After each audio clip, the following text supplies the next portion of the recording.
This podcast is a proud member of the UUOP network.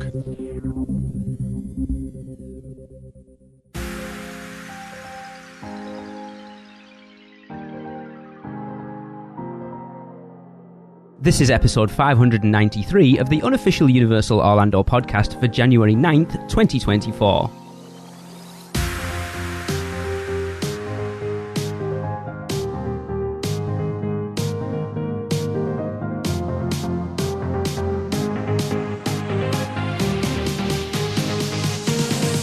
Hey everyone, welcome to the show, the first one that has been, so let me get this right, it's the first one that's been recorded and put out this year, because the one that's out next week was recorded 2 days ago, so technically it's not the first recorded, but it's the first one released this year that we've recorded this year, if that makes sense. Of course, joining me is Tracy. Hello. And Chris. I can't believe we haven't recorded since last year. And Michelle. Hi. I am, of course, your host, Lee. But also joining us is Kayla Roebuck's favourite podcast. I swore I wasn't going to do it, but I can't resist it. I'm going to work with her. The head of the Seth Kubersky fan club, Kayla. Yeah. Mr. Seth Kubersky. Hey, Seth. Hey, Happy New Year Happy to New all Year. of you. Thank Happy you New Year, so man. much for having me on. I'm so used to just sending in my little things Yes. and having no actual contact with y'all. So it's great to actually talk to you. It is. There's a lot to talk about, actually. When I started looking at this, I was like, oh, there's not that much going on this year, but there kind of is, really. We could just go down the list of little things that I've been collecting since my last little things, and a lot of them Yes. are pretty big things. Yeah. This is a full episode of Lotto thing. Yes, for Yeah. definite. Yeah, it's. We need to change the name of your skit, because it's not little. It's never little. Sometimes half the show is just talking about the little It things. is. Yes. It is, for definite. Before we get All into right. this year, though, I do want to plug there, as we've kind of mentioned, Kayla, Tracy's co-host, Kayla, along with yes. our good friend Kelly and Madeline and Shelby, the first episode of the Taste of Universal podcast, our new addition to the UUOP network, dropped yesterday, if you're listening to this on day of release. Yay. So please go and listen. Subscribe, give them a rating, give them a review, and yeah, just tell your friends about it. Yes. Obviously, it's Yes, in please. its super infancy. We're trying to get it off the ground, and the first episode was just to kind of get to know your hosts. Go and check it out. It is everywhere you will find UUOP, apart from YouTube, because the platform that we're using to host it doesn't put out to YouTube. But yeah, so Seth, 2023. There's a lot going on. There's a lot of things disappeared over the last week or so. Oh, yeah. 2024. 2024, Yes. sorry. I was Yes, gonna you're say, right. I was going to say, did I drop in a Wow. time where I do not want to do 2023 over again? One I don't time either. is enough. No. No, thank you. Sorry, 2024. Yes, we're in 2024 and beyond, and it was like they flipped a switch on the new year and drained the budget out of Universal Orlando. I mean, the good news is that they are saving some money that is getting invested into Epic Universe, and hopefully will pay off in 2025. But there are some things on the horizon for Universal, but this is going to look to be a lean year, especially from now until the spring break period kicks off. This is definitely going to be a budget cutting time for Universal Orlando right now, and folks in the entertainment department are Yes. the ones who are really feeling the pinch. It's quite interesting as well, considering how many conversations we had at the end of last year of how expensive Universal Orlando has become over the last 6 months. I've traditionally, when preparing my books, have always been able to say that a vacation at Universal costs noticeably less than an equivalent Disney vacation. And Universal, with increases in ticket prices and especially food, Yes. I think they have passed Disney. A longer Universal vacation, if you're staying like 5 days or longer, then Universal has discounts that kick in that are usually better than a long stay at Disney. But if we're just talking like 2 or 3 days, it's Universal is starting to they're pricing themselves out of my market. I agree. If I wasn't doing this professionally, I would not be able to spend money at Universal just for fun the way I used to. Tracy and I noticed how much more expensive the restaurants were. I don't want to be negative this year because apparently we've been very negative recently. I do want to try and lift things up. But come to the dark side. But we noticed on our trip in September how much more expensive food was at the parks. Yes. Money just not go as far anymore. Yeah. Someone should chart the price of butterbeer versus inflation. Yes. You're not wrong. It's insane. But that money right now that is coming out of higher ticket prices and food prices is not necessarily showing up in the guest experience, because we are seeing a lot of cutbacks, big and small, right now, pretty much from the second you enter the park and go to pick up your park map, which no longer exists. There's cutbacks. See, that doesn't surprise me, because we had a lot of conversations. It has been a long time coming. Yes, COVID. We believed COVID was going to be the end of a lot of things like that. I'm surprised that they even brought them back.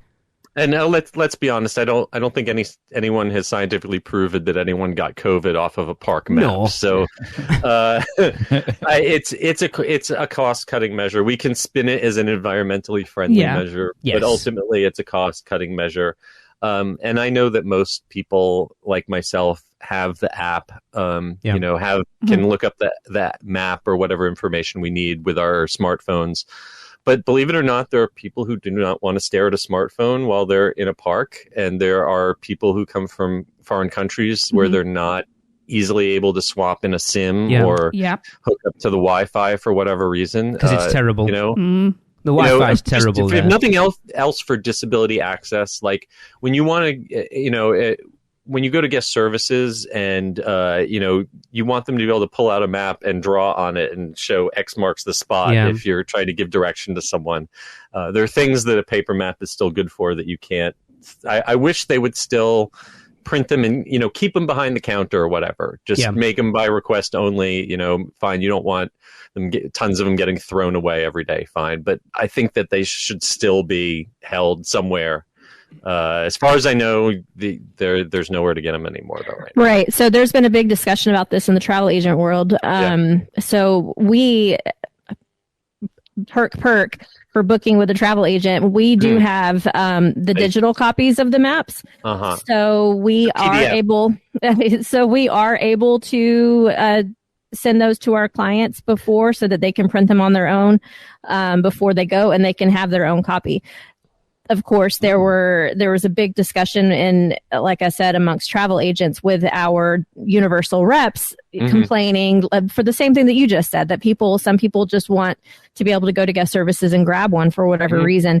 And the consensus is that if you go to guest services, if you really insist and there's really a need for it, that they supposedly they will print one of the PDFs for you as well. They'll print one out, so you'll get a blurry. Well, the ones that we have are not blurry. They're actually good. Pretty nice. Okay. But they're definitely not as nice as the glossy color. Right. But to be honest, I mean, I haven't used one in a decade probably, but even walking around the parks, I really don't see a lot of people with a physical map anymore. No, it's true, but I gotta say, I have a soft spot for ephemera. I love to look through my folders from the 80s and the 90s of brochures and park maps and tickets and stuff, and it's, if nothing else, it's a free souvenir. And there's fewer and fewer free souvenirs around. Yeah, that's the man who has park ticket 0001. Exactly. Exactly. Right. But it's right. I can guarantee you now, 90% of people listening to this podcast will only get a park map as a souvenir. Well, we get them. We don't open them. Yeah. Yeah, I'm with you, Seth. I grab one every time, literally just for memento purposes. But not only as a souvenir, but kind of as a physical reminder of the history of the park. Yes, be able to see the evolution and the changes, and even like maddening when the way that the dividing line between Hollywood and what used to be Production Central Minion has changed so many times, and just little quirks like that. That's the kind of park history that you can't really necessarily find online just by Googling. It's only by having a stack of old park maps that you can sort through that kind of information is preserved. So. Right.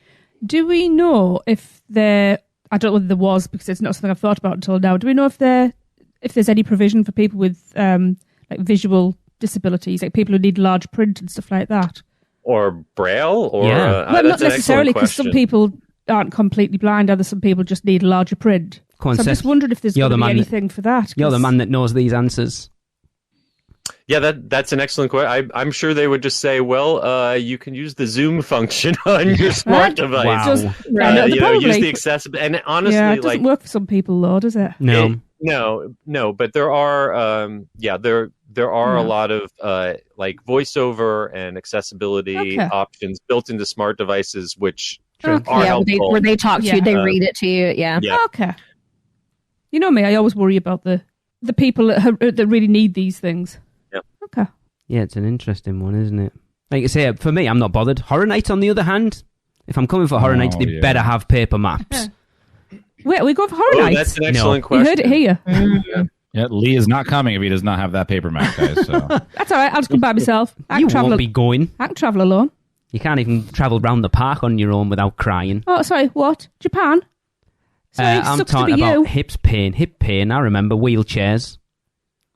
No, it wasn't in pain. Michelle, you keep your nose out. She's a scooter girl now. She's a girl now, yeah. Don't fight. Not for $70 a night. She isn't. You better factor it in now. Yep, I'm a 1% now. Seth, have we got any idea when Mel's and Circus McGurkus are opening at this point? We had that very brief leak of the Circus McGurkus menu, and we'll have to wait and see how much of that actually comes true. But you can take the trolley ride, the Seuss trolley ride through Circus McGurkus again. For a long time, that one of the tracks was closed off, the one that goes through there. But they've been running trains through it again, and it looks like they are prepped in there to do a mobile order style service like Menu Cafe. No more sliding trays along a buffeteria style service. So I am guessing that they are prepping both of them for the spring break / Mardi Gras season. We're seeing right outside of Mel's right now, there's got construction walls blocking off the front of Esoteric Gate, which is where the Mardi Gras parade comes in through. And we've got a couple days of downtime for the horror makeup show. So it all seems to be tied to some repaving project right outside of Mel's. And we're also seeing that the shows that happen outside of Mel's, like that Drive-In and Dance, are ending by the end of this month. So I'm thinking that's a sign that sometime early in February we might see Mel's coming back. It was so weird being at Horror Nights and Mel's not being open. Right. It exactly. was. Hopefully that we will see a new Mel's with a much improved kitchen and menu, because I honestly think that at least when it closed, Mel's burgers were probably the worst burgers on property. They weren't. I love Mel's. They weren't It's great. just so bland. It's so middle American, average, flavorless. It's called nostalgic, Seth. Nostalgic is the word. Did people not have taste buds in the 50s? No, apparently not. I don't think so, no. Yeah, they didn't have cholesterol then either, apparently. So. It's funny, I was talking to Tracy about it earlier with the mobile ordering thing, and I think I would like to see a lot of places at Universal go that way. I know when we did, Michelle, when we went to Minions Cafe, like the fact that they walk you in, they sit you down, you've got all the time in the world to decide what you want instead of being in a line and having to rush and panic. You get those people that aren't quite sure what they want, and they panic when they get to the front. You've got none of that. The food comes out. I was saying to Tracy earlier, there is one place above everywhere else that would benefit from mobile ordering only. anywhere else on property, and that is Fast Food Boulevard, because we went to Fast Food Boulevard in September, and it was a show. Well, it is awful. I'm actually kind of glad that it is not mobile order only, because if it was, then everyone would be using mobile order, and those of us who know about mobile order wouldn't be able to just slide in the side and pick our stuff up and be out of there in 5. Every time I go in there, I see people waiting for like half an hour, 45 minutes or more to place an order, and I just they have improved the mobile order system when they brought it back with time slots for places that have a window for pickup. And same thing at Burger Digs. Burger Digs is always a mess over at Jurassic Park with a line coming out the door. Yeah. And I placed my order from outside of Skull Island and walked right up and had my food in like 6 minutes. If they do mobile order right, it's great. But I have had problems at like Thunder Falls Terrace where they do mobile order to the table, and I've just sometimes just randomly sat there and not gotten my food. So there's still gaps in their communication system, in their mobile order system. Sometimes when you get to that point of like, okay, I am here, please make my food. Sometimes that message, for whatever reason, does not get passed along. Right. Yeah. I had a terrible mobile order experience at Cafe La Bamba in December. Oh my gosh, it was awful. La Bamba is the one that I hear the most complaint. I personally have never had that problem, but it is the place that I hear the most issues with the mobile order going awry. And that's the only place that I order mobile and always get it on time for some reason. Yeah, I know Shelby from Universal Orlando Vegans and the Taste of Universal, shameless plug. I know she goes a lot, and I've never heard her have any issues with the mobile order in there. Yeah, I don't know what happened. I've gotten lucky too, but you aren't the only person that I know has had issues there. Michelle's here, screwed up. That's it. I know. She's got a microphone. Screw up her order. Yeah, we need to give UUOP something to complain about. I'll take the mobile order over standing in a line for a cashier any day. Yeah, I would too. I just think in places like Minions Cafe, like that type of place, it works really, really well, and I think we'll probably find. Yeah, we're going to see more and more of that. Especially, I'm pretty much sure that in Epic Universe, at least each of the main lands will have one main dining that operates on that kind of system. Well, we were talking about it, weren't we? Toad's Cafe and Super Nintendo World guaranteed. Yeah. Oh, Toadstool. Toadstool in Hollywood is this weird hybrid where you have to kind of get a reservation to get in the door. Yep, that was Tracy Japan. did the same in Japan. Like you're using sort of a mobile order to get in the door, but once you're there, you have to wait for a cashier, and then they take it to your table. And I wish that they would eliminate that cashier step in Hollywood, because that they have in Hollywood when they bring it to here, because it just does not work well. That was the same with Tracy in Japan. Except it wasn't that quick.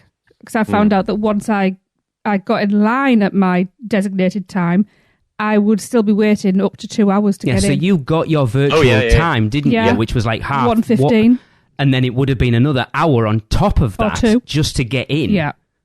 And I had the rest of the park to say. I had a date with Jaws. I was gutted you didn't go in, but I wouldn't have waited that long either. You weren't allowed in without. There's no way I would. It was your time. You couldn't go in to look around. No, but what I'm saying is that I wouldn't. If I'd have figured that out, there's no way. You one day at Universal Japan. There's no way you've given it up just to go and eat in there. No, I mean, I can go back. You're basically, even in Hollywood, the first time it was over an hour, and even the last time I did it was from my return time until when I got my food was well over half an hour. Yeah. So that's crazy. It's a lot. It's a big investment. The food is so cute, though. It is. I know, that's why I was gutted she didn't go. You gutted? I was like, just think of the content. I was so close. I'm like, I'm not going. I don't care. All I'm thinking about is the Instagram stuff we can put on. If I hadn't been flying home the next day, I'd have got another day. Yeah, it's a shame. And so, as I mentioned, the street show in front of Mel's ending. That's also happened to the Sing It show that's been for several years in the New York area. We lost the citizens or the inhabitants of Port of Entry. Oh, pour one out for the pirates and the mayor of Port of Entry. I'm gutted. Yeah, real shout out to the mayor, a friend of mine. And I'm hoping that we're going to see a lot of these folks show up in Epic Universe. But there's still a gap. They've got to eat. Yeah. People got to pay their rent. They can't just wait around till 2025. I know that they are already, auditioning and casting people, and there's going to be rehearsals starting hopefully soon, but soon can't happen soon enough for a lot of these folks getting laid off. I don't understand why they do it, because especially port of entry, it adds so much more energy to that entrance to that part. Amazing. And the fact that people are then getting that backstory. Mm-hmm. To me, as a storyteller, that is so important. We had 2 amazing interactions with the pirates when we were over in September. Amazing. Yeah, they're hilarious. And the Sinbad show that they would tell with all these references to lost Universal attractions. There's a lot of inside jokes. Really, really well done. So, Jam, talk about the drive-in and dance show. that only opened. What, August? Yeah, that's been around for like 6 months or so. If that. And the Gabby's, the cat show, the Gabby's Treehouse, Dollhouse. Gabby's Dollhouse. Sorry, Gabby's Dollhouse. That also like 2 months. I think either has ended or is going to end very shortly too. But that's probably something with that is going to show up again inside DreamWorks Land. I think that was kind of just a test for DreamWorks Land, because they've said that character will be part of that. Now there's a segue. Oh, DreamWorks Land. We don't know anything about it. In true Universal fashion, it opens this year and we know nothing. We'll find out the week after, don't worry. Well, we know what we can see by looking over the construction wall, because Shrek's house, that's kind of like a giant tree stump. That you can't miss that right now. No, it is poking right up over, and it's super awkward the way it's sitting right in front of the entrance to E.T. Yeah. There's no glow there. I'm still really curious. Is E.T. going to get a repositioned entrance at some point? Because it really is just kind of like crammed in the back corner behind Shrek right now. It would make more sense if they put some trees or something like connecting the two. Yeah. It's really weird. I'm not sure how that's all going to pan out once they move the construction walls. But if I was them, I would shift the entrance, the crowd flow around for E.T. And reroute that queue, because it's going to be hidden. No one's going to be able to find it. Speaking of E.T., though, I noticed that sometime in the last few weeks they have added some new lighting. They've got these color changing. They look like RGB gamer strip, things that you would put in a gaming computer. But they in the scene where E.T. is conducting all the little baby E.T.s that are playing music. They've added those to some vines and things that the E.T.s were climbing on. I think it mostly just distracts from the fact that all those animatronics used to actually move, and now they're like 90% just static. Really? So I guess I would have rather them, do some maintenance. But if they're not going to do that, then yay RGB lighting. It's like Disco Yeti at Animal Kingdom at this point. Yeah, yeah. Other than Shrek, and I think we kind of know the and we can see the roller coaster. Yes, I hate that name so much. But I want to know what's going on where Curious George used to be. Yeah. Kung Fu Panda. I want what's in Universal Beijing, Kung Fu Panda, Land of Awesomeness. I want that over there, because that land looks amazing. Yeah, or even the indoor Kung Fu Panda land that they have in Dubai. That's just not a very popular movie over here, is it? The new one's coming out soon, isn't it? Yeah. It's popular, though. Never underestimate Jack Black. Exactly. True. I love Jack Black. Very true. Yeah. I just don't remember there being a whole lot of hype around it when it came out. Yeah, but we will see that coming up. Obviously, we still don't have an announced date, but summer is my guess. So September. Hopefully early summer. Yeah, hopefully early summer, but August 29th. Yeah. Right before Horror Nights. Yeah. Hey, at least this is in Universal and not Disney. If it was Disney, it would be 4 more years before. Exactly. Yeah. It's weird, isn't it? Because we're talking about it, and it's a land that doesn't really appeal to us. I'm quite interested to see it, because it's a refresh of a land that the only time we ever went through was at Halloween Horror Nights. But it obviously it's another thing, because it does worry me a little bit, because I've heard people complain who've never been before and who have gone because of Diagon Alley and Hogsmeade, have gone to Diagon Alley and Hogsmeade and walked around the rest of the parks and gone, everything else looks tired and old. And so obviously they're doing this huge refresh on both parks. That's why there's been walls up constantly in both parks for like the last 18 months. They're obviously trying to freshen everything up so the people that are coming for Epic Universe go to studios and islands, and it doesn't, that gap in quality isn't as much as as it was. Yeah, I agree. They know that there's a perception that there's the Harry Potter stuff and everything else. Yeah, it is. And they're within reason, within budget, they're going to do what they can to kind of spruce up the rest of the park to come up to that level, in the same sort of way that they did additions and cleanups around the existing parks ahead of the opening of the Wizarding Worlds. That was a long time ago. I mean, speaking of Epic Universe as well, the Legacy Store, apparently from what we're seeing, has been cleared out already. Yeah, I think the 7th was the final day. I think by the time we're recording this right now, it's closed. And I missed some of those displays. I would love to know what happened to some of the props and things. I hope they turn up somewhere else. I think that would be great to have a retro corner in the large Universal Studios store right next door. Idea. But I am so excited for them to do an Epic Preview Center, because the Preview Center for Islands of Adventure was one of my favorite walkthrough attractions. What advertisement or not, one of my favorite walkthrough attractions ever.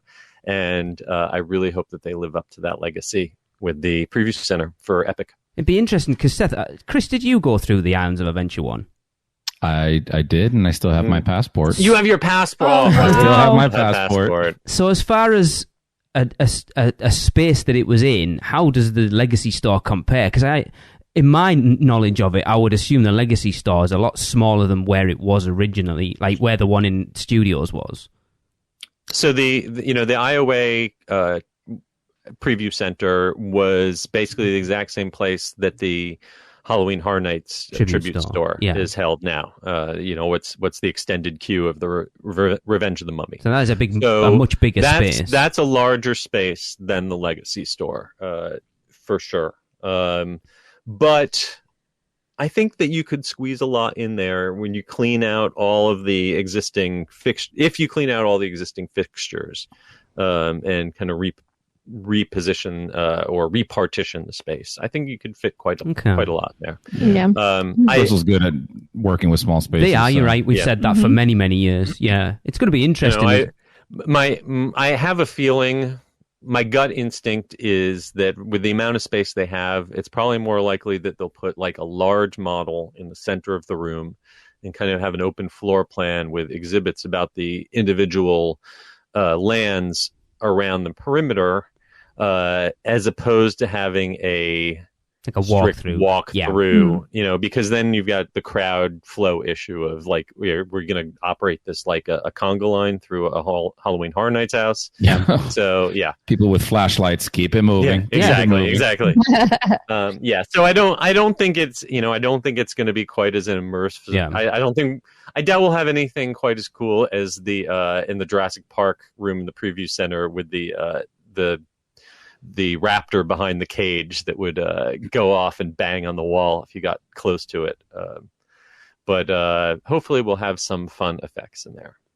Yeah. Do we have any guesses on when it's going to open? Well, it's probably the same crew that's going to works on the tribute stores. So they've got to get their Mardi Gras tribute store together. I would say between the Mardi Gras tribute store and the summer tribute store, that's when you'll see it. That's okay. I mean, I think we've been hearing a lot of buzz that Universal is going to start releasing information. Start teasing Epic Universe to the general public as soon as later this month. Yeah, I've heard that as well. And so I think that with Mardi Gras launching in February, seeing a tribute store, or I'm sorry, a preview center for Epic opening, sometime within the next month or two is not unreasonable. Isn't it crazy how like pre-pandemic it was supposed to have opened up last year? Yep. And we're here talking about 2023. God, that's crazy. Wow. Honestly, the way the world changed, the fact that it only got pushed back that's true. About 2 years is probably not too bad. Yeah. I was worried it was going to get scrapped altogether. Yeah. Yep, exactly. And then the fact that it didn't get, as far as we can tell, value engineered down to nothing. That pretty much the plans that they had before everything shut down, with some changes, like the Monster show turning into a coaster, that the basic, the bulk of the park seems to pretty much stayed intact and not gotten, nothing got axed like Beastly Kingdom at Animal Kingdom. Yes. Yeah. Right. Yeah. Yeah. Yeah. I mean, obviously, we've kind of mentioned it there as well. Horror Nights this year should be an interesting one because I think we've talked about it quite a bit on the show since last year's. I didn't enjoy Halloween Horror Nights last year as much as I normally do. It seemed a bit of a mess from my point of view, more than normal. I mean, it's always a mess, and I don't know what it was. Are you talking operationally or artistically? No, artistically, it was great. I think the front scare zone was a bit weird, obviously, because I understand they didn't want anything down Illumination Avenue, so that was weird. But the rest of it certainly missed that Lagoon show for definite. Yes. Yes. But just operationally, it's Chris, you and you very specifically have mentioned it, that, and I've actually looked it up to see how true it is. Chris said he didn't know there's ever been a year like Halloween Horror Nights last year that's had two IPs as big and as current as The Last of Us and The Stranger Things in 1 year. And I think he's probably right. And that's probably what brought in as much of the crowds as, like, for how crowded it was last year. You'd have to go back to when we've had, was there a year we had both Stranger Things and Walking Dead? No. When people cared about Walking Dead? I don't think so. That I think was a long time ago. Walking Dead died off years prior to Stranger Things. Okay. Was Stranger Things and American Horror Story the same year? Oh, yeah. I think maybe that. You're right. In but terms not of as like a level of mainstream appeal, absolutely. Yeah, you talk like Stranger Things is huge, and then The Last of Us is arguably at the peak of its popularity now, because now you've got people who have played the game and watched the TV show, whereas if you'd have done it 5 years ago, it had just been gamers. Now it's everybody. Yeah, that's very true. Yeah. They're a victim of their own success, and once they went to 10 houses. I think they thought, okay, maybe we can stop there. I think they got to crank it up to 11. We've got that space inside the Minion Blast building that's supposedly just sitting there ready for a haunted house. Okay. Yay. But we've also heard rumors that like maybe some of the sprung tents need to be retired we heard like, that, and permanent structures put in. Yeah, which would be great. If they can still accommodate the same number of houses. I'm hoping that they're not like, oh, we added Minion Blast, so now we can take away one of the others. I think they need everything they can get. I think they could do 11 houses, they could do 12 houses, and still keep like admission at about the same cap. That's the argument. If nothing else, to just take some pressure off of the employees. Yes. Like, the ops employees are getting crushed under these, the weight of trying to push people through this much because the demand exceeds capacity, and all that stress just gets put on the frontline employees. It doesn't, and the problem is as well. I think we talked about it again last year. If they added an 11th and a 12th house, the bean counters will want to see. They'll want to see a return in investment for putting two extra houses in. That's the problem. They can't think of the long term of that. Like, you have to make this a more pleasant event to attend, because you've got people like me who used to go multiple times every year, and now I go once a year because it's not so much. It's not. I can't just relax. No. I can't hang out with my friends. I don't buy a frequent fear pass anymore because I don't feel like I would get good value out of it. No. I mean, even this year, just to go back to like Horror Nights, is from reading, Horror Nights subreddits and a ton of Facebook groups, I feel like there was a lot of people this year complaining about how congested it felt. And I know it feels like that every year, and I've been going forever now. This one was worse. This one really did feel like that. Yeah. And, I think it's unfair to have somebody pay a very high admission price to then be forced to wait 2 hours in every single line. And the only solution is, we'll get an express pass. And that only cuts your wait in half. Correct. Yeah. Right. More than your entrance ticket. It's crazy. This is a hot take. This might be controversial. If they are going to continue, I say this as one of the people who bought one of the very first frequent fear passes and had them for many years. If they're going to keep doing frequent fear passes, I think that maybe they should have a reservation system for it, like they are adding for Pass those holders. of us who have premier passes in 2025.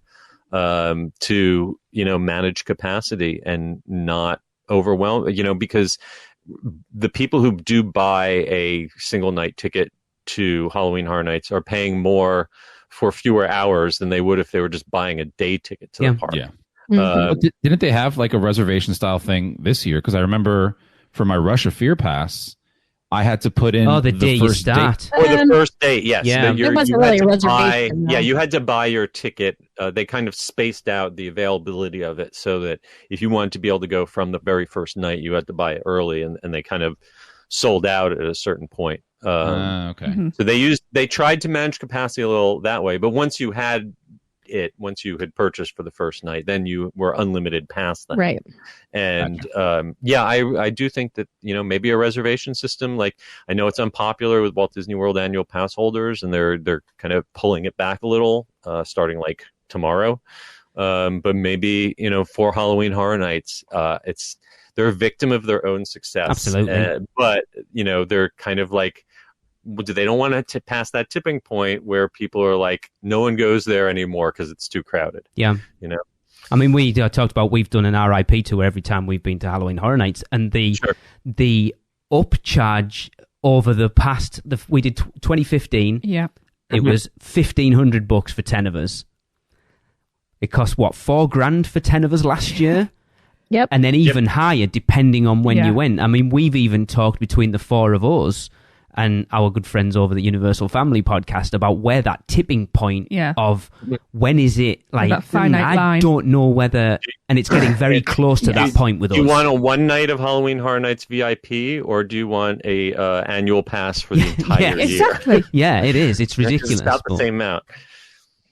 Honestly, if it's going to continue the way that it did last year as far as crowds go, because I had Express, I think there were 2 nights I went that I didn't have Express. But when I have Express and I'm still waiting 45 minutes to get into a house, that's unacceptable to me. Yeah. I mean, look at the amount of money that I paid. That's unacceptable. So for me, I would rather just go one time with an RIP. I did 2 nights this year, one with my annual pass and one with just a one night ticket.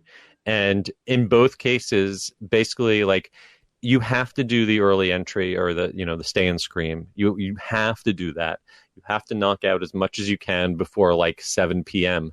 Because like once it hits like 8 o'clock, you're just done trying to be able to enjoy haunted houses unless you want to stand in line for over an hour just for a 5-minute shuffle. And that you're proving your point there. Because it's not relaxing. That's anxiety driven. Exactly, exactly. And so I wound up in every, each time I go, I wind up, you still wind up waiting an hour and a half for your first house because you're standing in line and stay and scream. Exactly. And probably in the direct sun. Yep. Bring an umbrella, for God's sake. Especially if you're doing the Finnegan's waiting area, bring an umbrella. Mm-hmm. And then you're just sprinting through your first 5, 4, 5, 6 houses, as many as you can squeeze in, and then you're just waiting out the crowds to try to do a few more at 1 a.m. Yes. But like in between, it's like you're just, what do I do? 100% it. It almost feels very fast past Disney.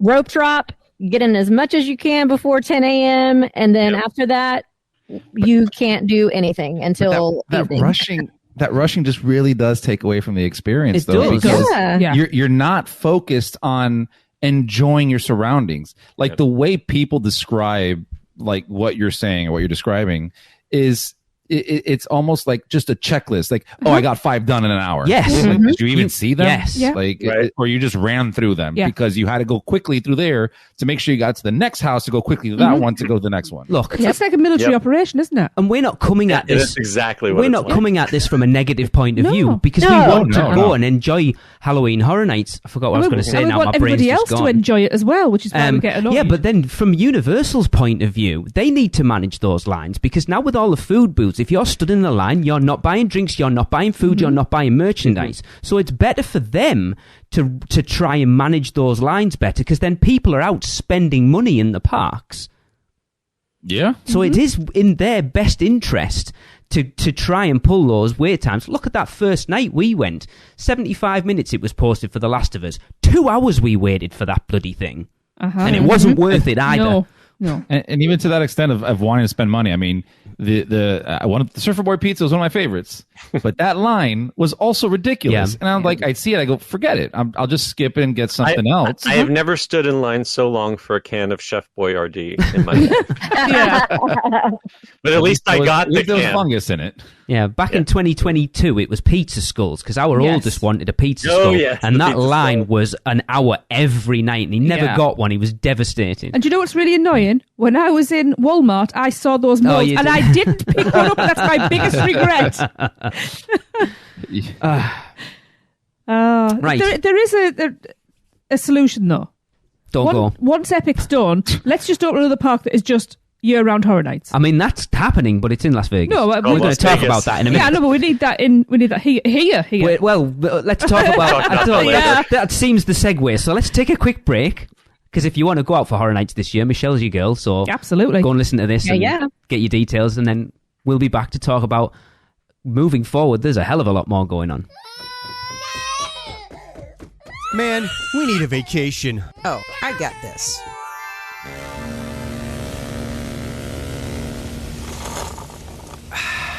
Whoa, that's awesome! But I was thinking something a little more adventurous. Okay, how about this? Yes! And how about some relaxation from Mama?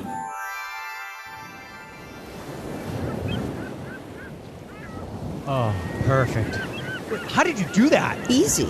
Portkey Vacations. For your next vacation, let Portkey Vacations take away all the guesswork and stress of planning. From air and hotel to theme park tickets and everything else in between, they've got you covered. Just visit PortkeyVacations.com and touch the Portkey to get started with your free, no-obligation quote request. With just one touch, and Portkey Vacations will magically take you wherever you want to go. Welcome back, everyone. We are here with our good friend Seth. Moving forward, there is so much going on with Universal Orlando right now. Or Universal as a company altogether. Yeah. Universal across the entire universe. Yes. Both the projects that have been announced and some that are on the back burner. The Universal is really going head to head with Disney, not just in Orlando, but across the whole globe. Yep. I mean, the one I want to talk about first off, because it kind of pertains to us. This breaking news story, and it's more than it's more than a rumor. It's it's come out, and like letters have been sent out to residents, so it's a thing. I hope this isn't the name, by the way, but Universal Great Britain. It's a terrible name. No one there says Great Britain. Nobody says Great Britain. We don't think it's great. Like, so what do you call it then? Universal England? Universal United Kingdom? No, that's terrible as well. It just needs a Universal. Universal. Leave it with Tracy. She'll come up with something. Oh, gee, thanks. I just hope they do a podcast, like an official podcast for it, but have Americans doing it. It needs to be based here in Orlando. That would be hilarious. That would be funny. I'm like, guys, we're literally here. Come on. Don't hold So, how far is it for you? About 4.5, 5 hour drive? Yeah. That's a trip. Okay. Yeah. Yeah. Oh, everything's always down south. It's interesting because is there a train? Yes, probably. Yes, but then it'll still take you a long time. It's apparently near some studios down there as well. It's like a studio tour, not the studio tour, but there's one. I saw something the other day about it. That. The interesting thing that I was thinking about, and I was talking to Tracy about it the other day. building a theme park, especially on the size of a Universal in England, if you look at every other theme park in this country, they all run a season. So they generally open like May, June, and close September, like August, September. It will be interesting to see if this park opens, and obviously we know there's a lot of red tape to get through at this point, whether they'll do a year-round park, because it will be the first one in this country to do that. Yep. Yeah. Why did they close? Because of weather? Yes. Weather's terrible here. But then so it is in Paris. Yes, that's why a lot of the rumors have large portions of this park being indoors. Yeah, that's what I was going to say, dark rides. It'd be like, I expect it to be like the entrance to Universal Japan, that whole entrance is covered over. Beijing, I think Beijing potentially could be the model. A lot of that. And Dubai. Dubai. Yeah, that's quite a good model to follow. There are plans going back to Universal Russia. Okay. That was going to be a mostly indoor park. That's a strange place to build a theme park, mind. It was a strange time. It was. Early 2000s, there were all sorts of things. I mean, and some of those plans that disappeared 20 years ago might be coming back. Okay. Your whispers that the Universal Korea project that died Tracy. a long time ago might not be dead. As if she needs an excuse to go back. I'm working on it already. It's just a bonus. If this park does get built over here, I've been thinking about this quite a lot. I don't want it to bastardize every other Universal park around the world. No. I don't want it to be a mishmash of everything. I want an excuse to go there, not just because I can ride the things that I'm missing when I can't get to Orlando or wherever. They never translate well anyway. They're never the same. I want it to be something standalone. I expect it to have a few that are the same, but I want it to be different from everything else. They know absolutely that the UK is one of the most important markets for Orlando. Yes. And they do not want to cannibalize their Orlando market. So I would say there will be absolute minimal overlap between what they have in Orlando and what they have there. Now, I think it would be a smart thing to harvest from like Beijing. Yes. Because ain't nobody going to Beijing from the UK. Not yet. Maybe. Not often. So, taking something from there might be smart. Yeah. But I think Orlando and the UK are going to be built to be like really complementary, that without a lot of But that makes a lot of sense, actually. Do you know what would be hilarious? If they didn't put Harry Potter in there. That would be hilarious. Well, I'm not sure what the licensing, because Warner Brothers has specific licensing agreements about Harry Potter to have that studio tour, and is it London or Levinson? Or It's just outside London. Yeah.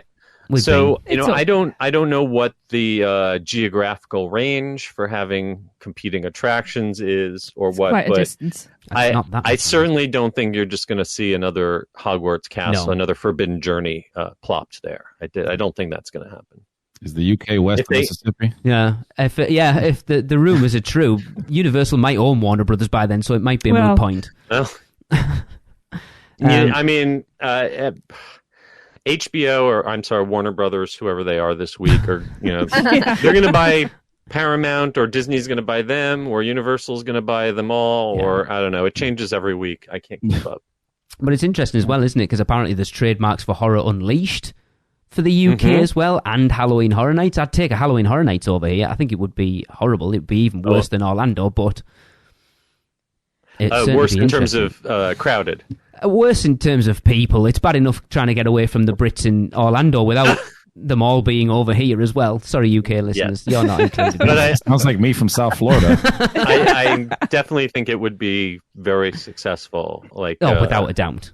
I don't know if they'd have much competition in the A-class theme park Halloween event there. There isn't any competition, not theme park wise. Like Alton Towers do one, it's kind of more family friendly. Thought Park do one, theirs is all right apparently.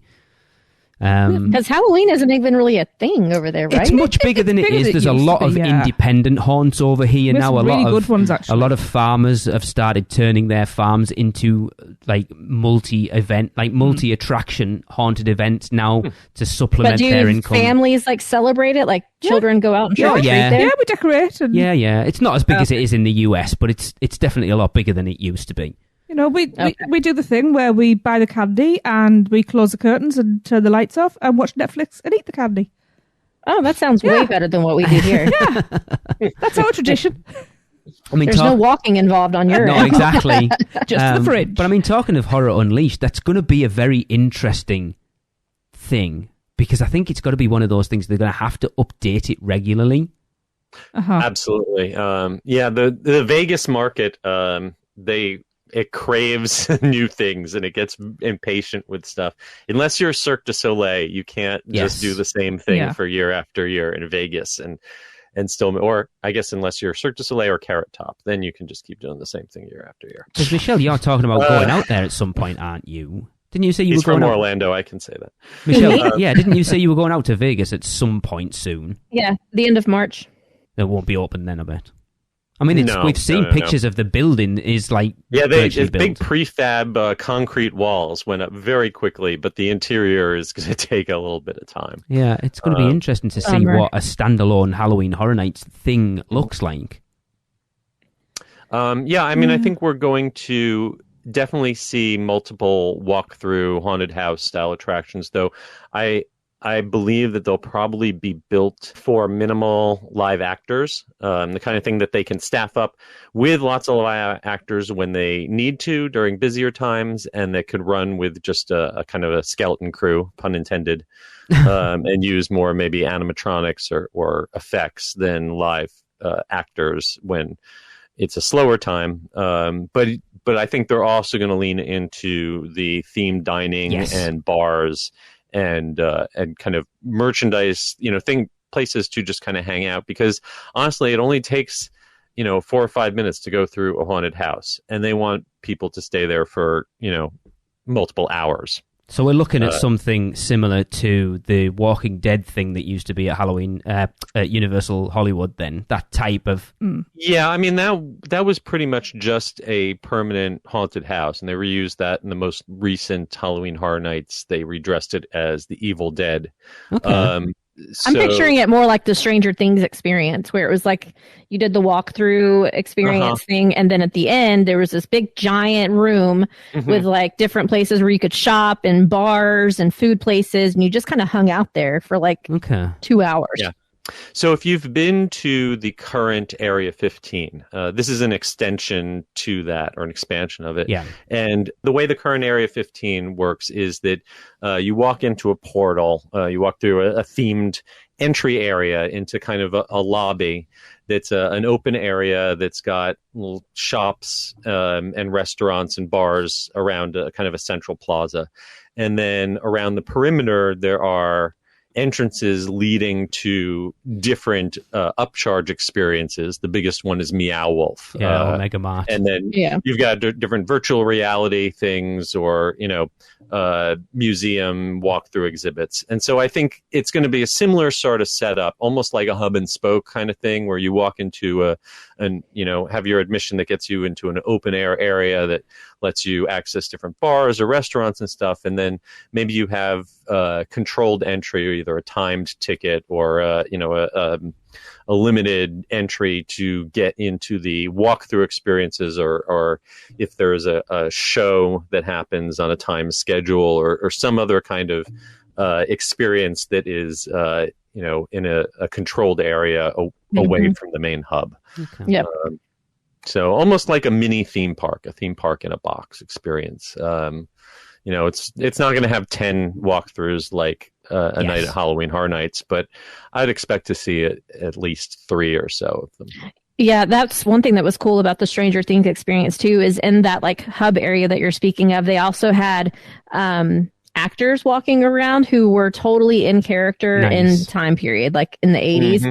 And when you talk to them, they had no idea what your cell phone was or anything like that. It was very fun. And that was true for all of the stores, all of the restaurants. Like, it was very immersive. Mm-hmm. And then they also had a bunch of photo ops set up, and it was very cool. So I hope that's what it's going to be like. That sounds really cool. My ideal model for it would be the old Star Trek experience that used to be at the Hilton in Las Vegas, where there was the bar from Deep Space Nine, Quarks, where you could just go in and hang out at the bar, and they'd have aliens in costume who would interact with you, almost like the Adventurers Club at Disney. Brilliant. And then there were two, theme park style attractions, each lasting about 15 minutes, that were hard tickets that branched off from there. Yeah. So, a setup like that, I think could work really well. And I imagine that we're going to see both a mix of, maybe we'll have a maze that is like a permanent maze devoted to the classic Universal characters, or classic Universal monsters. Right. Maybe one devoted to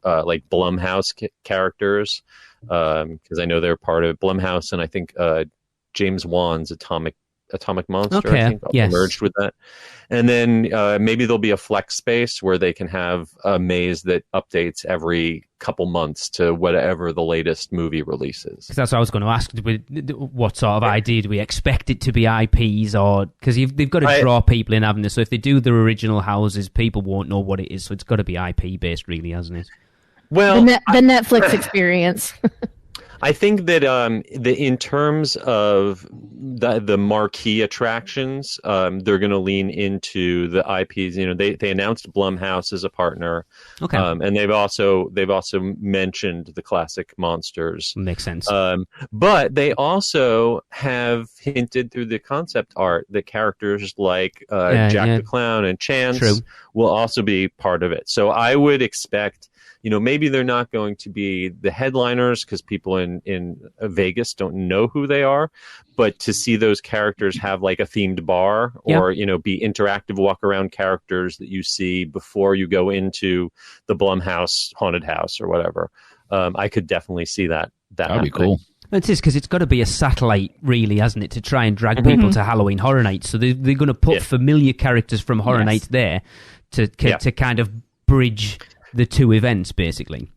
Yeah, but it's going to have to be in a way where they stand on their own, because they're not going to just be able to rely on Orlando superfans who know who they are. Absolutely. To be coming. Yeah. And then, I suppose, Epic Universe. We don't want to talk about Universal Kids. There is a kids resort that's coming up. Who cares? Right, there's only one person. You live in Texas. There's only one person on this call that cares about that. There's 4 of us. I don't know whether you care about it, Seth. Other than from a journalistic perspective. Yeah, I mean, I think it is definitely going to be the least impressive of the projects that Universal is. It's on a deliberately small scale. I'm not expecting any. I'm a dark ride person. I don't even think it'll probably have any dark rides. It'll have a kiddie coaster and some flat rides and a lot of meet and greets, and be a lot of IPs that I have no interest in. So I probably won't be taking a vacation to Texas just to see it myself, but I think that looking at the demographics of that region, it's a really smart place to put something like that, because they've got a lot of people within driving distance who would be interested in that. It's an interesting question, because Michelle, how old's Chrissa? 11? No, she'll be 13 in April. Oh my God. Wow. Will she be out? Do you think that park is skewing younger than that? Yeah. Oh, yeah. She wouldn't be interested, other than the fact that it's Universal. Yeah. I mean, I think they're going a little older than Peppa Pig, but I'd say 13 is pushing it. Yeah. Okay. So would you go, Michelle, or not? Again, other than from a journalistic I could take one for the team if that's what you're pointing at, but I might go down and visit Sonia and then just take a day. But just to go to that. No. Interesting. It's funny. I was just going to say, it's funny, and it kind of goes back to the days of Disney and Disney Quest, when Disney Quest first opened at I can't even remember what it used to be called now. Normally, Downtown Disney. Downtown Disney. Or there you think go. of the one in Yes, Chicago? Downtown Disney, and then the idea was for them to put those around the US, and it's like Universal have looked at that old plan and gone, yeah, that's a good idea. That we should do that.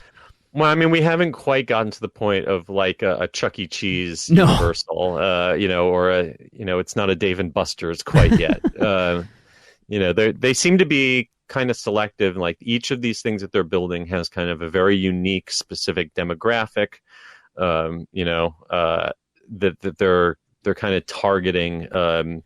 One aspect of their audience, and not trying to build resorts that are all things to all people. But they are targeting markets that Disney have never dabbled in. Yes, that's very true. Obviously, and I think it shows where Universal are. I think if you went back 10 years, we were concerned that Universal were targeting that Magic Kingdom audience a little bit when they started skewing a little younger with the things they were putting in the parks, and then they decided that they can't compete with that, and they just doubled down and put like Velocicoaster and the rest in. And I think if you look at obviously not the kids resort, but then look at Horror Unleashed in Vegas, it's that type of thing that they understand where their market is, and it still skews that much sort of older teenager into adult audience. Yeah, I think that they have in some ways, I mean, not conceded, but acknowledged that you're not going to wrestle little kids away from Disney princesses. But the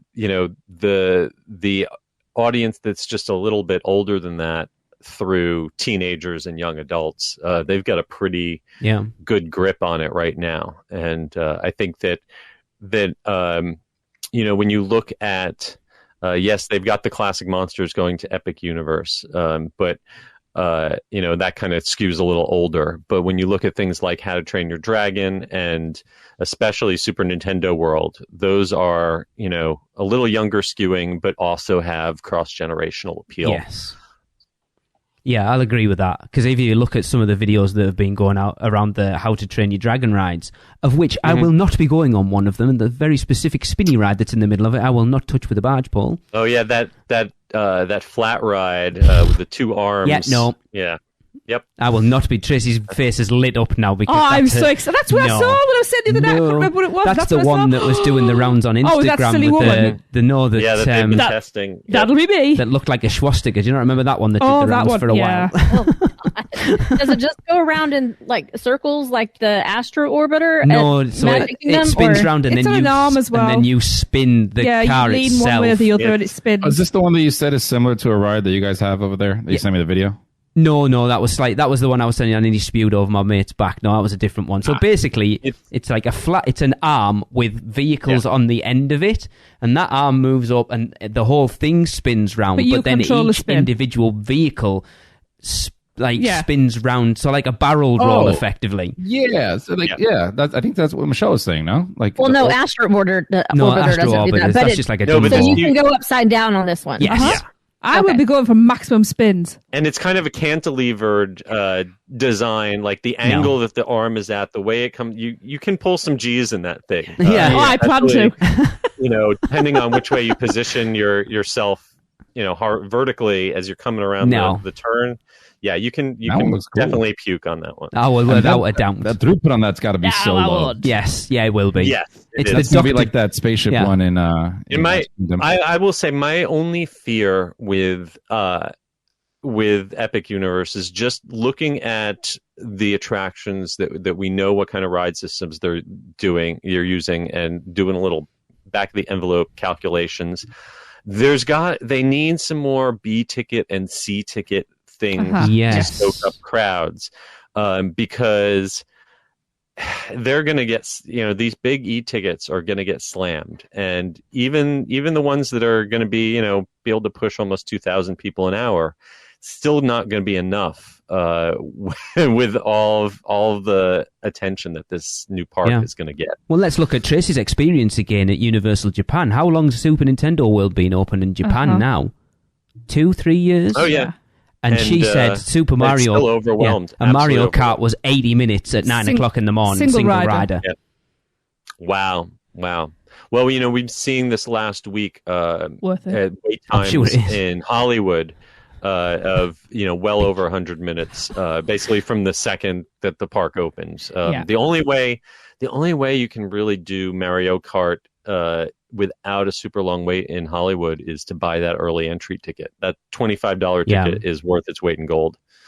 So here's a question for everyone on this call. I'm interested. Tracy, I'll ask you first. In Epic Universe, which land are you most excited for? See, Super Nintendo World you can rule out because you go, done that, old hat. I know, but I want to go back and actually spend time there. What have we got? Monsters, How to Train Your Dragon, whatever Potter's going to be, and Super Nintendo World.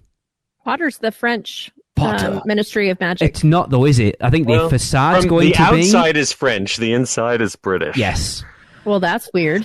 It's sort of like a beef Wellington wrapped in croissant. Oh, that sounds good, actually. I'm going to try that. Actually, I'm going to go with How to Train Your Dragon. Really? Because, just pips it. Chris? I would love to be in there. I'm probably split between Nintendo and Monsters. Shell? I'm split between Potter and Monsters. Seth? Monsters. See, I'm going to shock everyone now. Not me. Because I was Fast not... and Furious land? I was not the biggest fan of these things going into Halloween Horror Nights back in 2019, but I am so excited for Monsters Land.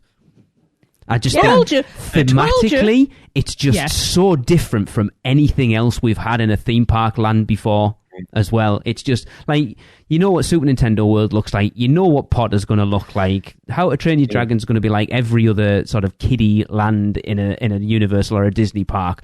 Monsters, on the other hand, is going to be entirely different from anything else. Yeah, that's true. I'm a dark ride geek, and I think that the ride in the castle is going to really take what Forbidden Journey and push it to the next level. That's true. Can't wait. I just hope the screens are a lot better than Forbidden Journey because I want to puke on that. It's not going to have dome screens. It's not going to have the carousel screens. It's not going to be sitting in front of a simulator. There will be screens, but I think that they'll be used to extend the sets. Okay. So you'd be looking out a window or something, or so you'll have things that are a mix of physical and video, and not just sitting and staring at a screen. I'm hoping like Haunted Mansion, but actually scary. No, I think it'll be so if you watch videos of the Jurassic Park adventure in Beijing, that's got screens in it, but it only uses the screens for stuff that it couldn't do physically. And also, funnily enough, the same for the attraction in Dubai. The How to Train Your Dragon ride there is very similar as well. It only uses those screens to sort of, like you said, augment the stuff that they can't do physically. See, I've just realised now why Chris has just bought such a big telly. He's prepping. He's going to be sat. Alexa's going to be sat. Yeah, Alexa's going to be sat behind the chair, like rocking him back and forwards. He's all we can afford.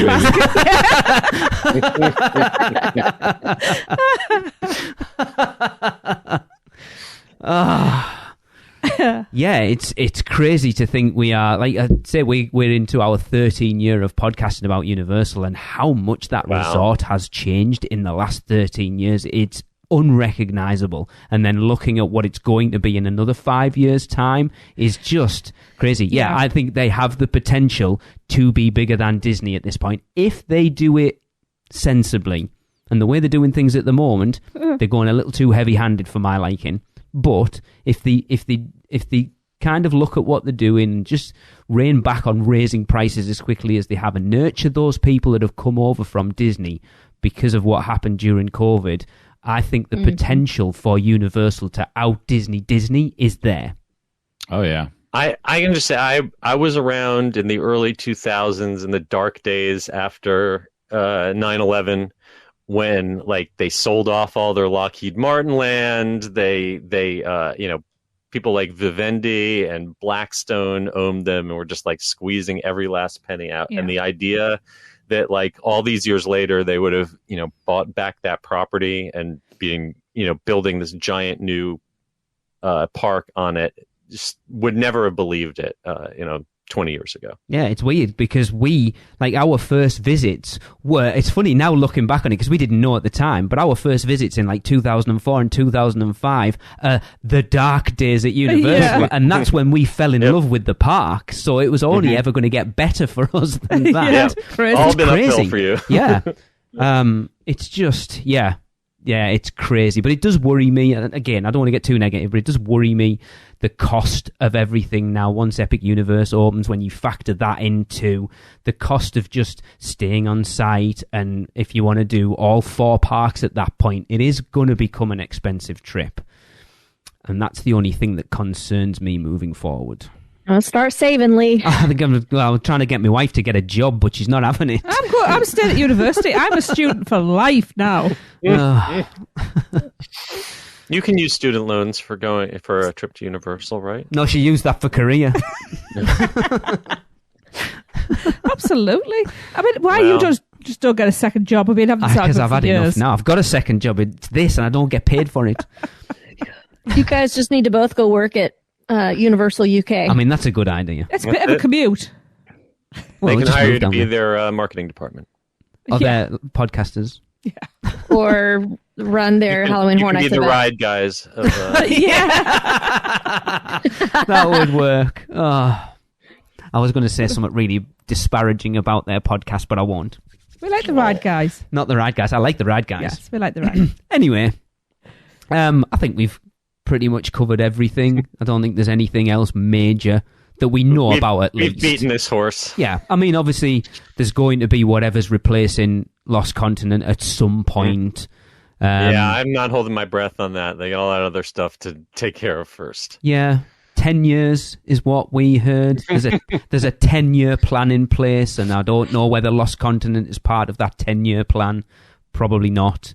But that's another thing, though, we talk about. If people are coming for Epic and then walk through Islands of Adventure, like the last newest park, and walk through Lost Continent, be like, what the hell is this land? Is there anything to do in here? No? Oh, cool. Yeah. People already walk through there and say, maybe they could put like a flea market or a dollar store or something inside of Poseidon and Sinbad. Yeah. Roll up some food trucks or something. Just turn that into a permanent haunted house. It's a massive. Can you imagine the walkthrough Horror Nights house that they could put in that? It'd be amazing. I experienced it. I did it. They gave us a hat with a little light on it. Oh, yes. Let us and had us walk through the water tunnel and everything. Nice. It was memorable. Maybe they'll do that again someday. Yes, we shall see. Seth, it's been awesome having you on as always. Thank you so much for having me back. Yeah, of course. I love contributing the little things, which I hope I will be back for a couple weeks. 2 weeks' time, yes. Kayla would never forgive us. I'm saving them up. We just went through a lot of my little things, so I'm going to clear all those out and start collecting them new right now. Yeah. But thank you so much for having me on. It's great talking to you. So other than us, where else can people hear from you? Absolutely. You can find me and my books at theunofficialguides.com. You can find me personally on all social media platforms at SKUBERSKY. And you can find the Unofficial Guides at the Unofficial Guides on all social medias. Awesome. Tracy, Chris, Michelle, anything to add before we go? Don't think so. You're looking at me like I should have something. No, I'm just... Rush of Fear should be putting out an episode soon. Yep, get that plugged. We try to drop them on the 13th. Yep. But Maddie is out of town on vacation with her fiance on a cruise. So I'm not sure if it'll be dropping on the 13th or not. Yeah, we did set up a link tree. So we have all of our links on there. You can find us at linktree /UUO podcast. Yes, thank you, Chris. Yes. And of course, don't forget, we've mentioned Taste of Universal. Yes, we've mentioned Rush of Fear. Don't forget the Theme Park Duo are out there as well. Yeah. Thinking as we are talking 2024 and beyond, there may be some other additions. I'm not doing any more podcasts. Not you. Okay. Oh, Lordy. There's the potential of another 3 at this point. Wow. Chris and I have been talking. Yes. I have another one that I'm maybe. They don't. This is way in the works. And then somebody else. Anyway, that's all I'm going to say. Okay. But of course, we have a UUOP that's positive, not negative. How about that one? Can we really briefly, since this is the first of the year, discuss, tell everybody what the Producers Club is? Because I've had a couple of clients who aren't producers, and when I've talked to them about it, they're like, I don't really know what it is, and I don't want to invest all that money. People don't know what it is. Yeah, like I don't have all. I don't want to invest the money if I can't participate. $1,000 for the year. I wish it was $1,000. I was like, no, there's nothing really to participate in. Like, you're not required. No. Right. Just so let's talk a little bit do. about what the Producers Club is real fast. Initially, it was set up to help cover our hosting fees. It's become much more than that at this point. So basically, it is a group of like-minded Universal Orlando fans who love the podcast. I suppose the main sort of meeting ground is the private Facebook group we have. Which is leaps and bounds better than the pass holder page. Yes, I can assure you that. Holy moly, it's so active. Yeah. And positive and happy and kind. And awesome. Yeah, like That's people... where it's posts on there. Yeah, false stuff about Back to the Future 4. We do at least 2 giveaways a year. We still haven't done the one that Tracy got. So you can actually, if you still want to get in, the one Tracy got some stuff from Universal Japan when she was over there that we'll be doing. But we usually do at least 2 giveaways a year, exclusive podcasts throughout the course of the year. Chances to be on the show. Like last year when Tracy was away in Korea, we had Producers Club members step in and cover her place on the show. So what I'm hearing there is we need to GoFundMe to send me away so people can take my place again. No. I can do that. I am kidding. Good. I'm sending out emails a lot to get involved with topics and stuff for the show. It's basically just that, honestly. Yeah. And not to sound all mushy, but you'll probably make some new friends in there because there's so many people that are friends now because of that. Families. We're making little subunits of family. And people from other countries are now friends and meet up in the parks together and take vacations together from the Producers Club. It's just a really nice place. It really is. Like, it's so weird how we haven't done anything to nurture it, and everybody in that group is just so like-minded. Yeah. Yeah, it's great. You're fine. Club. Not a cult. So yeah, if you wanna join, all you've got to do is email us at uuopproducers@gmail.com. And the price depends because we're sort of halfway through now, so but normally it's only like $42 for the year, so it's not a massive amount of money anyway. And I'm very fair. I know how much people's money means to them, so I always try and give as much as I can. But yeah, come and join us. Cool. So there's no time commitment to be a part of the club. It's just there for whenever you want to be. It generally starts at the end of the beginning. As you want. Yeah, it usually starts at the beginning of August and runs through till the end of July. But come in any time, and obviously it's not a PTA and it's not a homeowners association, so you're good. If you're a fan of Seth, like Kayla is, Seth's in the group as well, so you can. I'm surprised she's not bombarding you all the time. She's going to kill me, by the way. She is. Sorry, Kayla. Sorry, Anyway, Seth. That is no. Seth loves it, don't you, Seth? I'm not. He has his own fan club. Come on now. To be fair, we look for Seth. Club of one, but I'm fine with that. When we were watching our good friend Sam Naj's YouTube vlog from August last year, we spotted Seth in the background. We did. I'm always lurking somewhere. Anyway. That is, of course, going to wrap up this first full episode of the podcast for 2024. Don't forget to get your comedy facts in about how bad Fast and Furious Supercharged. We've got about half a dozen. There's some brilliant ones in there. There's one I'm still not sure I want to share, but we're not going to start them until 2 weeks' time. Of course, don't forget to get your Freeze Ray Pop recording and rankings in for this year's interactive topic, which is at which stick gets your lick, and you can send all of them to podcast@uuopodcast.com. But for now, we will say goodbye. Thanks for joining us, and we will see you back here next week for the big fat quiz of the year. Are you insane? Get out of here. The curse, it's real. The podcast is over. So, the Magi want you to check us out on Facebook, Instagram, X, YouTube, TikTok, and Pinterest. Just search UUO Podcast. For all the podcast news and articles, check out our blog at uuopodcast.com. Contact us by emailing us at podcast@uuopodcast.com. And if you want to join the Producers Club, email us at uuopproducers@gmail.com. Silence! With your subscriptions, we shall rule for all eternity.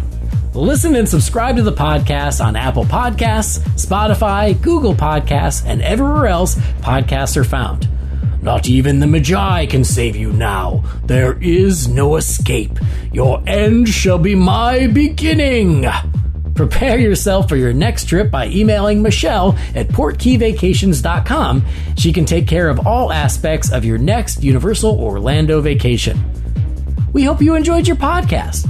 Please remain seated and keep your arms and legs inside the Prepare to Forfeit Your Souls. Check out the other podcasts on the UUOP network. Rush of Fear, Halloween Horror Nights podcast, the theme park duo for all your West Coast news and info, and the Taste of Universal, Universal Orlando food podcasts. So hey, welcome back. Hope you enjoyed the podcast. I would have enjoyed this podcast a lot more if I had gotten my cup of coffee.